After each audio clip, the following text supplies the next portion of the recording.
Hey guys, Chris here from 210 Performance. Are you tired of overpaying for the unobtainium oil filter for your GT500 and GT350 and you don't necessarily want to use the cheap replacement that Ford offers? We have a brand new product that we're super excited to tell you about today. It's the Baxter spin-on oil filter adapter. This will allow you to use any FL500 or FL500 style filter for any Standard and Coyote platform. The original filter had a steel insert for running the really high oil pressures that these cars run.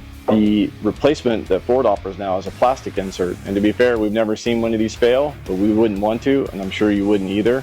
And now with the Baxter spin-on oil filter adapter, you can run the FL500 or any FL500 style filter and have peace of mind knowing that you will never have this issue. So with about an extra 15 minutes and your standard oil change, you'll be able to simply install the Baxter oil filter adapter and then install your FL500 oil filter, and it'll make your oil changes a lot simpler and obviously a lot easier to find this filter at any auto parts or any Ford dealership. You'll need 3 extra tools during your oil change. You'll need a wrench for your Schrader valve, you'll need an Allen wrench for your block offs, and you'll need a torque wrench because this will be torqued to 40 foot-pounds. So we've got a GT350 on the lift.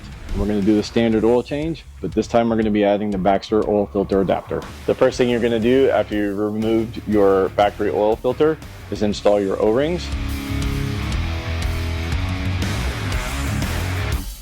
And then you're going to want to apply some grease. After you've applied a liberal amount of grease, we're going to use some thread sealer for our block offs and our Schrader valve, but we won't do that until we put this in the car first to figure out what is the best suited spot for our block offs and our Schrader valve. So here we're just going to start our mock-up process. So we can screw this in all the way till the bottom's out, and then we can figure out where our Schrader valve and our block offs need to be. Here's where our Schrader valve is going to go, and we're going to put block offs in the other 2 ports. Now we're going to reinstall our O-rings after mock-up, and we know we're going to put our Schrader valve here, and we're going to use our block offs for here and here. Now we're going to install our Schrader valve and our block offs using some thread sealing. We'll do a final torque on these once everything is installed. Now we're going to install the Baxter spin-on oil filter adapter. Once we get it fully seated, we'll torque it to 40 foot-pounds.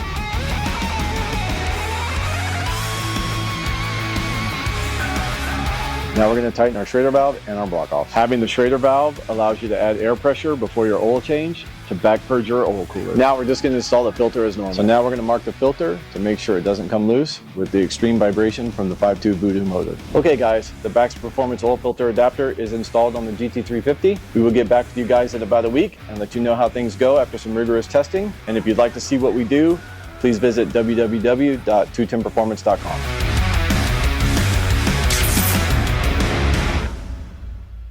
Hey guys, Chris here again from 210 Performance. Today we got the GT350 back on the lift. We're going to be going over last week's install of the Baxter spin-on oil filter adapter. We're going to be making sure that we don't have any leaks or that our oil filter came loose from the daily abuse and the vibrations of the Voodoo motor. Make sure to check out last week's video where we go over the full install of the Baxter spin-on oil filter adapter. As you can see from looking at the filter from last week's install, the filter has not moved and we do not have any leaks or any issues. We wanted to go a little bit more in depth about the benefits of having the extra ports on the oil filter adapter.